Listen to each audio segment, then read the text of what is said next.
Bueno, ya es una lectura muy larga, de hecho, a esta sección de Jesús y el Nuevo Testamento en cuanto a la guerra espiritual.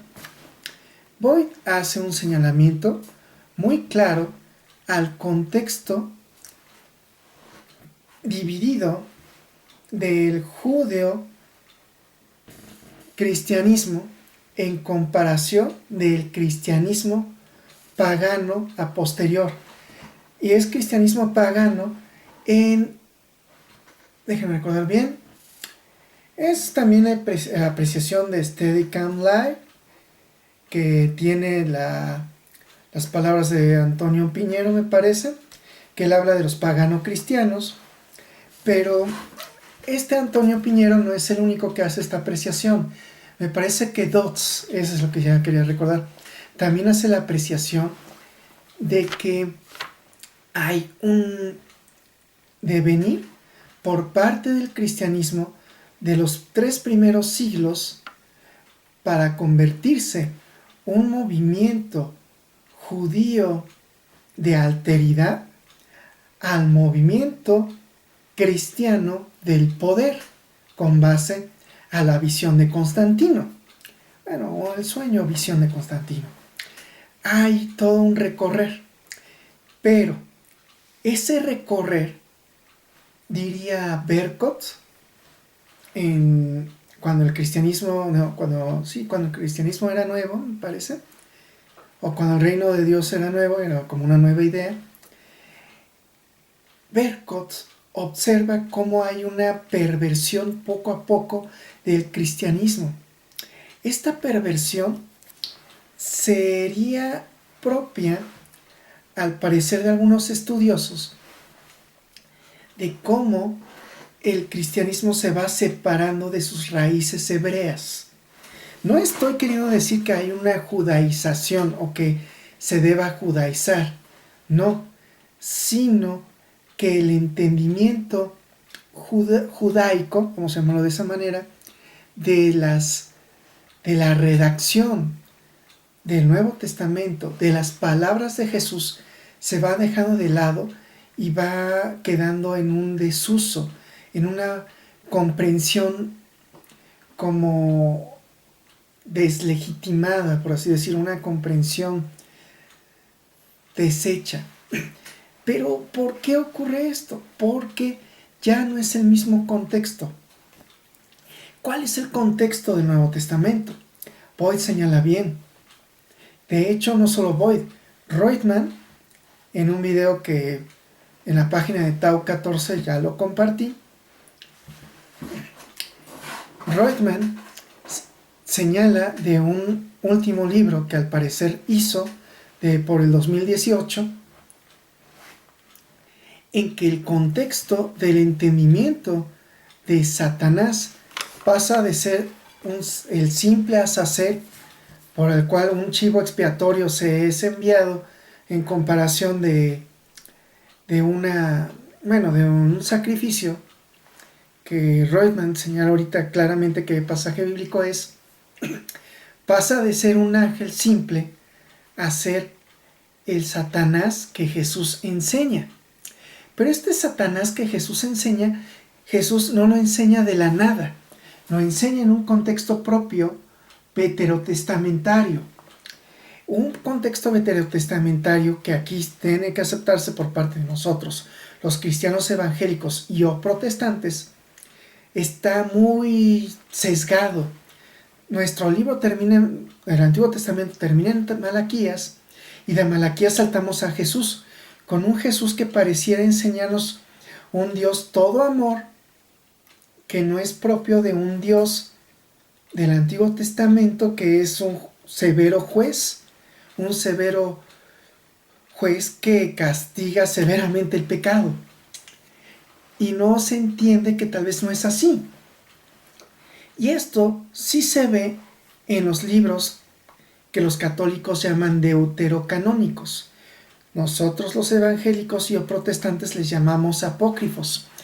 Pero aquí siempre viene la pregunta. Berkot es el primero en señalar, o por lo menos cuando yo he leído y en mi devenir como cristiano, Berkot es el primero en señalar, en decir, bueno, ¿y cuál Antiguo Testamento leían los judíos? ¿Cuál Biblia? Era la Biblia de los judeohelenos, la Biblia de aquellos a los que Pablo les redactó que toda escritura es útil para redarguir y enseñar a fin de que el hombre de Dios sea enteramente preparado en justicia.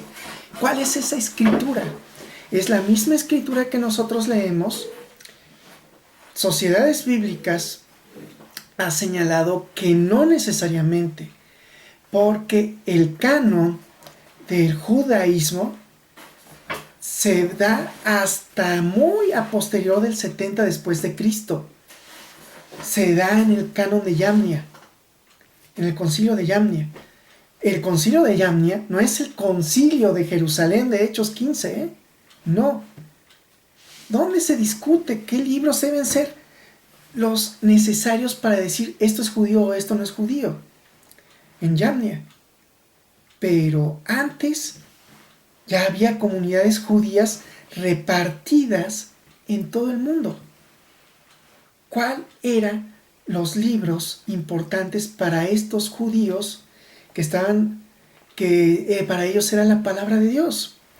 Bueno, durante cierto tiempo las comunidades judeo-helenas se amontonaron de libros judíos y dijeron, pues esto es nuestra escritura. De tal manera que, por ejemplo, el estándar de el siglo IV antes de Cristo aproximadamente hasta el siglo IV después de Cristo, el estándar bíblico fue, antes de Jerónimo, el estándar bíblico fue la Septuaginta, porque la Septuaginta era escrita en griego. Y en la Septuaginta se incluían los deuterocanónicos, los apócrifos para nosotros los cristianos protestantes. Un cristiano primitivo se sacaría de onda en decir, ¿y por qué no aceptan estos libros? Para nosotros también es palabra de Dios, es palabra inspirada. ¿Por qué estos no? Bueno, por Lutero. Pero bueno, en la Septuaginta se explica para un cristiano protestante por qué para nosotros también Jesús dijo que Satanás era el príncipe de este mundo. Por ejemplo, en Sabiduría 2:23 al 25, que Roy me lo señala en el video que señalé en Tau 14, que dice, porque Dios creó al hombre en incorruptibilidad. Me parece que Reutemann dice en inmortalidad. E imagen de la propia naturaleza le hizo, pero por envidia del diablo, la muerte entró al mundo y le tientan los que de parte de aquel son. Reutemann traduce, y los ángeles de Satanás le tientan al hombre. Esta era la interpretación judía, judeohelena, de lo que ocurrió en el Edén. No es lo que San Agustín llegó en ocasiones a decir. Alguien diga, oye, San Agustín no leyó la Septuaginta. Él no dominaba tanto el griego, él dominaba más el latín. Y si algo sabía, si leía en griego, pero no tanto los escritos deuterocanónicos. De hecho, los deuterocanónicos siempre han sido polémicos. Jerónimo, traductor de la Vulgata latina, al principio no los admitió.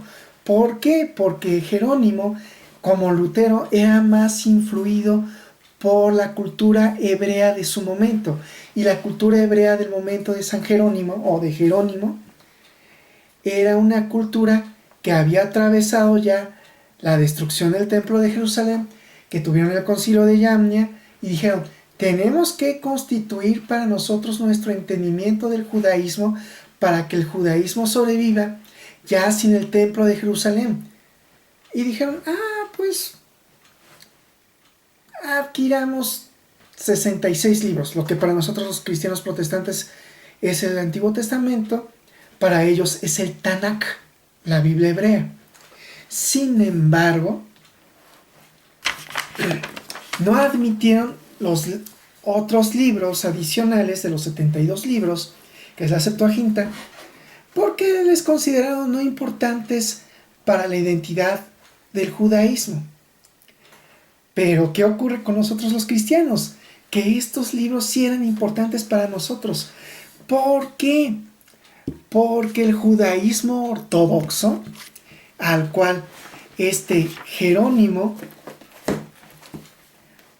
le conocía por encimita, ellos son los hijos de los fariseos, aquellos con los que debatía Jesús, y que de hecho Mario Sabán y Piñero observan que también el cristianismo es parte de este fariseísmo, pero el fariseísmo sin Jesús.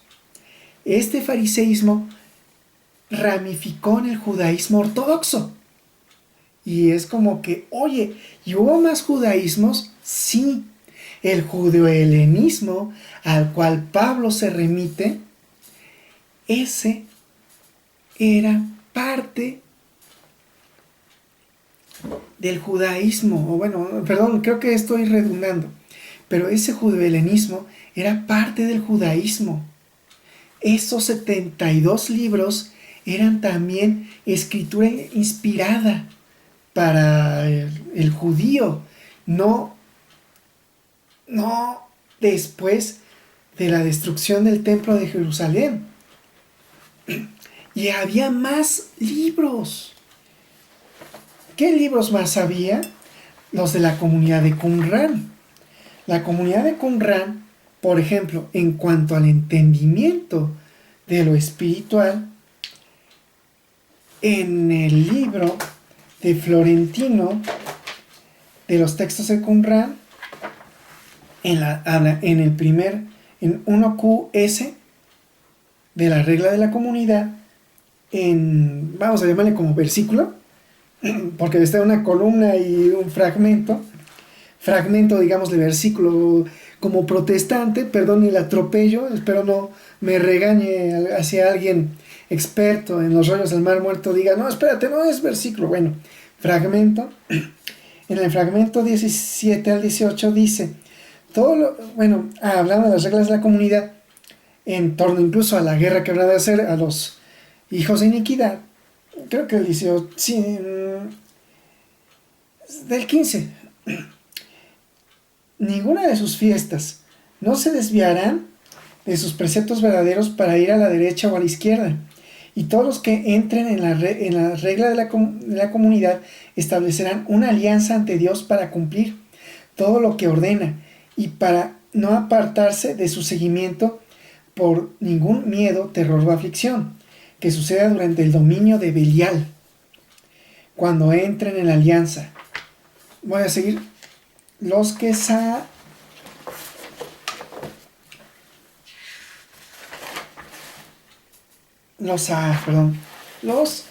sacerdotes y los levitas bendecirán al Dios de salvación y a todas las obras de su fidelidad y todos.